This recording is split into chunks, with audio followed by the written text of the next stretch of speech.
वैसे इसका जो म्याज़म है आई थिंक लेप्रोसी म्याज़म है, लेकिन जो है पेशेंट ने लेप्रोसी म्याज़म का कोई व्यू नहीं दिया, कुछ नहीं दिया।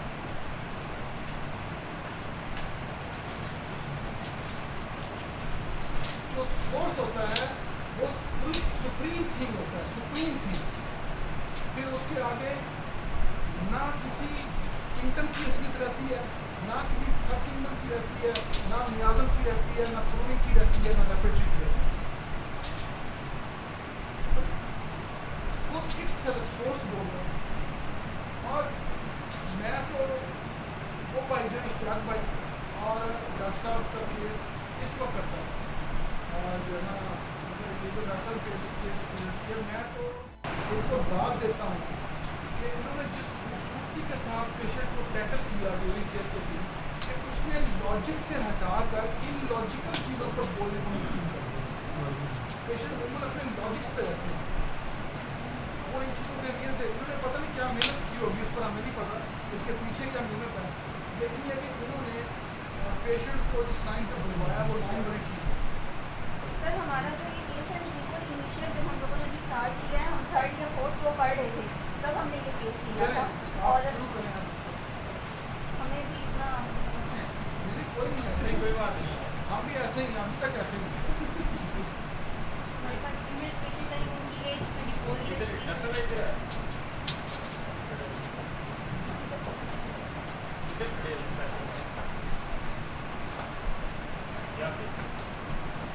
हमारे पास एक फीमेल पेशेंट आई, उनकी एज 24 ईयर्स थी और उनकी चीफ कंप्लेंट्स जो थी वो ये थी कि वो मैरिड थी और उनको इनफर्टिलिटी थी 4 ईयर्स से।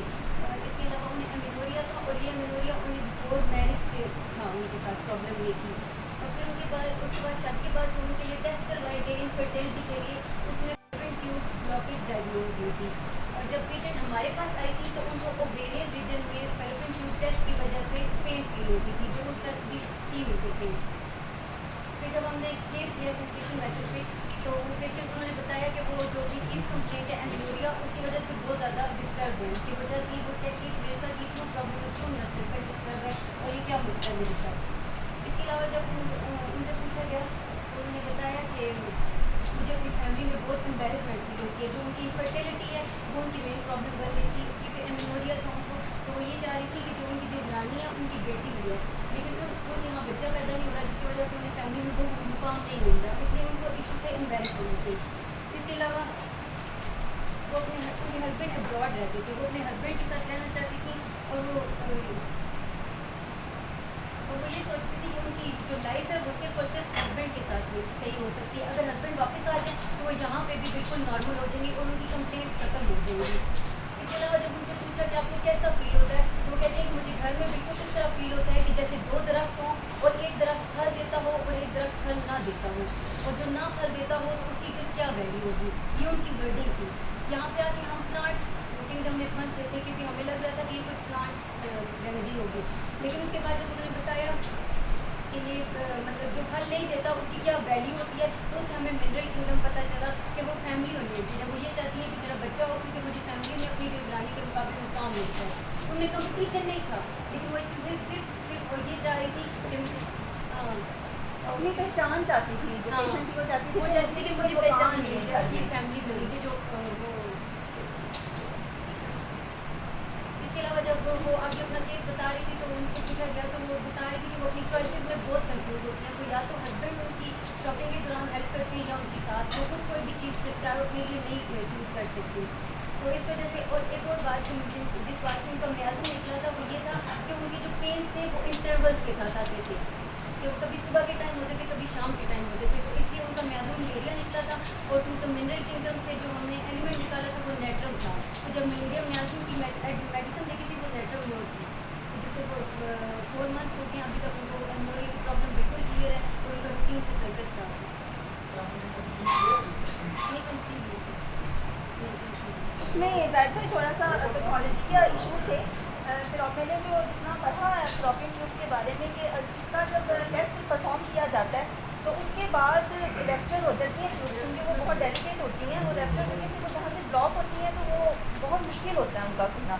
अभी उनका जो मेन कंप्लेंट थी ना उनकी वो एमिनोरिया थी, ठीक है, लेकिन उन्होंने कंसीव अभी नहीं किया अल्हम्दुलिल्लाह, इंशाल्लाह ताला। पेन नहीं है उनको सीवियर पेन होता था, लेकिन अभी उनको पेन बिल्कुल भी नहीं। और उनको जो मेडिसिन हमने दी थी वो सिर्फ 1 वीक के लिए दी थी, उसके बाद 1 वीक उनको हमने ट्रांसपो पे रखा है और अभी वो बिल्कुल मेडिसिन नहीं इस पोटेंसी में नहीं एक ही डोज दी 1 वीक हमने उनको दी है। हाँ जी, डेली। मेरे पास नेचुरल एक खातून नेचुरल में और 200 सच्चा वाकया बताता हूँ। वो पठान वाला जो कहता है अल्लाह ताला मुझे औलाद दे औलाद दे औलाद दे, तो बाद में पता चला कि उसकी शादी नहीं हुई। तो आपसे बात होती है। अच्छा वो मुझे कहती थी कि मैं कंसीव नहीं कर पा रही, कंसीव नहीं कर रही। यकीन करें ऐसा ड्रामा मैंने ज़िंदगी में कभी नहीं देखा। अच्छा वो जिस बंदे के साथ आती मुझे पता चला कि तो उसका मंगेतर है, अभी इसकी शादी हुई। मैं सब पकड़ के बैठ गया, उस बंदे ने बताया, मैं क्या अल्लाह तेरा भला करे, मुझे बता फिर मैं करूँ क्या इसके लिए। अच्छा कभी ऐसे नतीजे भी होते हैं। अच्छा वो मुझे क्यों बताती थी इस तरह से आके, तो इसलिए कि डॉक्टर साहब इस बात को माइंड ना करें या मेरे बारे में कोई गलत ना करें। अच्छा उसको ना किसी एक डॉक्टर ने बताया होता कि आपके यूट्रस के मसाइल है, आप कंसीव नहीं कर पाए जब शादी हो। वो उससे पहले ही अपना ट्रीटमेंट करवाना चाहती है, जिस तरह एलोपैथिक ट्रीटमेंट होता है, तो ये समझती कि डॉक्टर किसी तरह से दवाइयाँ देगा और वो मसाइल हल हो जाएंगे सारा कुछ। तो जब मुझे उसकी दवाई मिली ना सही, वो एनाकार्डियम थी। एनाकार्डियम का तो आपको पता ही है वो कैसा होता है। तो ये जो ना इस तरह से चीज़ें बनती हैं पर ये बहुत ब्यूटीफुल केस है। लेकिन ये नहीं होता कि हमने 100% किसी को फ़ायदे किए नहीं, ये नहीं होता। आपने किसी के 1000 दुखों में से एक दुख भी मिटा दिया तो आपने बड़ा एहसान किया। और दूसरी बात है कि हो सकता है आने वाले वक्त में वो पहले तो वो जो प्रॉब्लम्स हैं वो दूर होने। अब ये मसला है कि तो इसमें इसका है ना वाइटल पॉइंट समझ में तो मैं आपसे शेयर कर सकता हूँ कि आप